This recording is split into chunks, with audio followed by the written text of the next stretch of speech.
Hello fam, welcome back once more to Irish Agility, a platform where we simplify Agile, a platform where we strive to break down Agile related concepts to the granular level. So today fam, I'm excited to walk you through the different levels of testing in software development, through the different types of testing in software development. Why is testing very important in software development in the first place?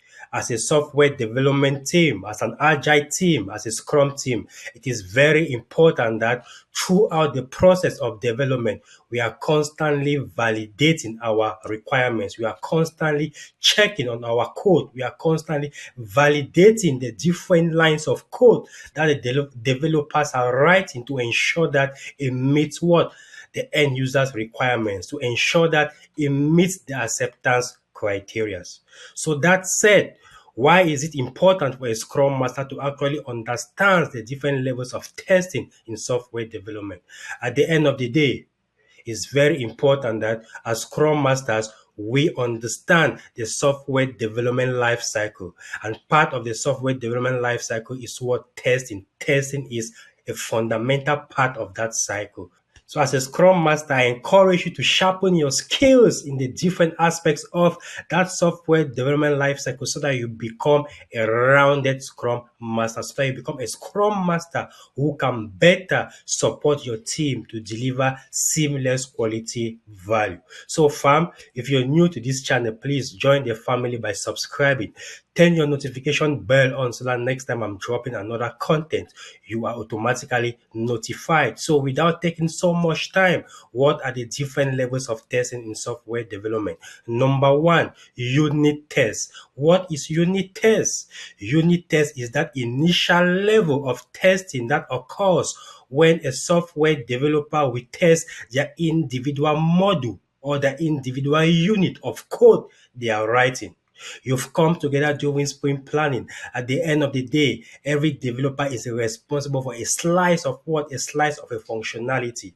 When they are done writing their code for that slice of functionality, they will go ahead to actually perform a unit test to ensure that that slice of functionality, that slice of a user story, that slice of what? That feature is working as expected, to ensure that it's actually working as per the end user's requirements, right? So unit testing is very important to uncover any initial errors, any initial deficiencies.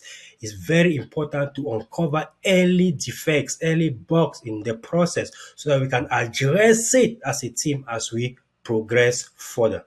Take for instance, right? Maybe your team is building a patient portal whereby patients can log into a particular dashboard in order to access their lab results, in order to access their medical records. And I, Edwin, as a software developer, I'm in charge of building the login functionality for that particular feature. When I'm done writing my code for that particular feature, when I'm done building that particular functionality, as Edwin, I'll write unit test cases to test that particular functionality even before pushing my code to the next environment.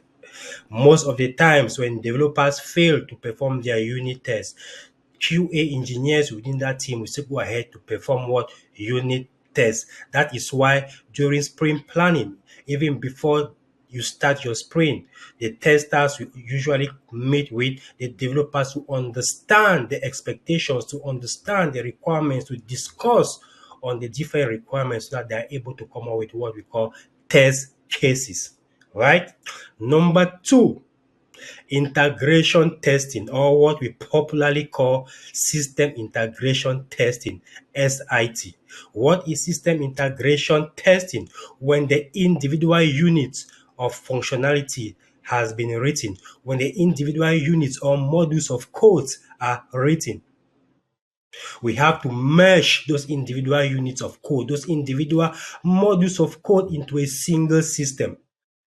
We have to ensure that the front end is able to communicate with the back end. We have to ensure that maybe the user interface is able to communicate with the back end to pull maybe the data that we need. At the end of the day, we have to make sure that that interaction with the different systems, that integration occurring with the different systems is actually working as what? A single entity.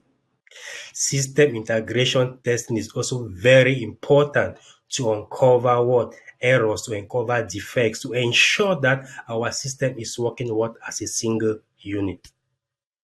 Number 3, user acceptance testing, popularly called UAT. What is UAT?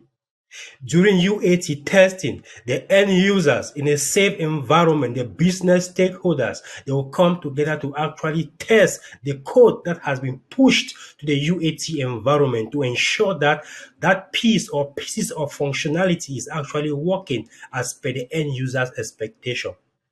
This is just another level of checkpoint to ensure that our requirements, to ensure that our functionalities are actually working as per what the end user's expectations, right? Number 4, end-to-end testing.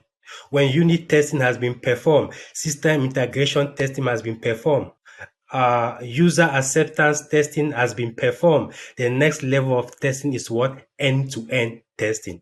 End-to-end testing is almost the final level of testing. Most of the time, your end-to-end testing will occur parallelly with what? Your user acceptance testing. While the UAT folks are performing the UAT testing, your developers or the QA engineers will be performing the end-to-end testing to ensure that the application, to ensure that the system we are working on is actually working from the start to the end.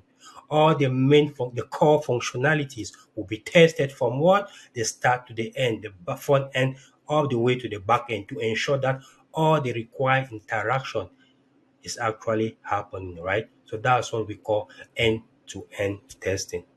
Number 5, regression testing.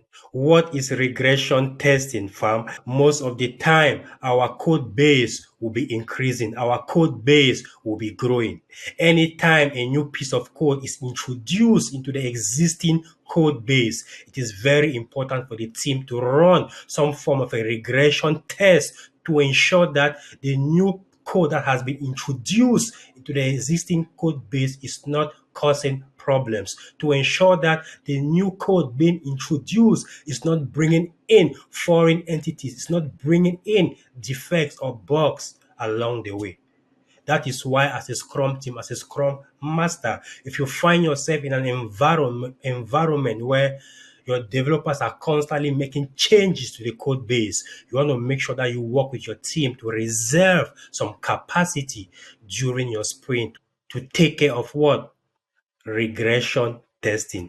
It is very, very important. And last but not the least, performance testing. What is performance testing? With performance testing, we are looking at particular attributes like what? Like speed, like scalability, like maintainability.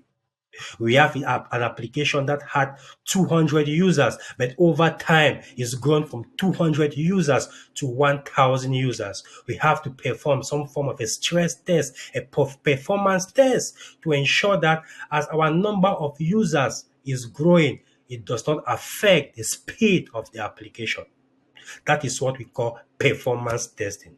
So, fam, as a quick recap, testing is very, very important. It's very fundamental in software development. At every level of development, it's very important that we are actually validating our codes to ensure that we are shipping out quality software. We are shipping out quality requirements to what? To our end users, right? That is what we call build-in quality. We actually build in quality in the process. You start with your unit test where your developers will perform their unit test in their local environment, usually on their PCs, right? After they perform their unit test, they will push their code into what? SIT, another environment, system integration testing.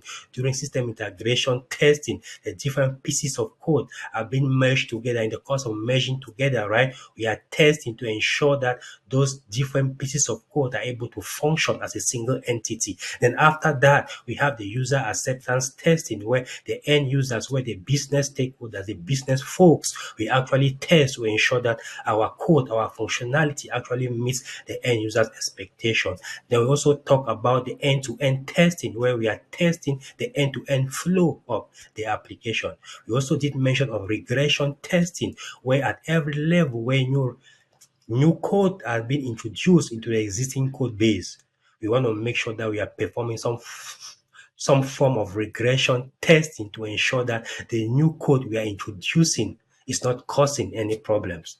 And last but not the least, performance testing. So fam, we've come to the end of this session. If you found this content useful, please like this content, share this content to bless someone, and most importantly, fam, if you're looking for a Scrum Master certification, precisely SAFe Scrum Master certification, feel free to reach out to me. I can help you master the fundamentals of SAFe. And you have someone or a Scrum Master just looking for ways to better support your team, deliver value, reach out to me. You and I can have that one-on-one conversation where I can share with you little tips that might help you become the better version of yourself. Peace.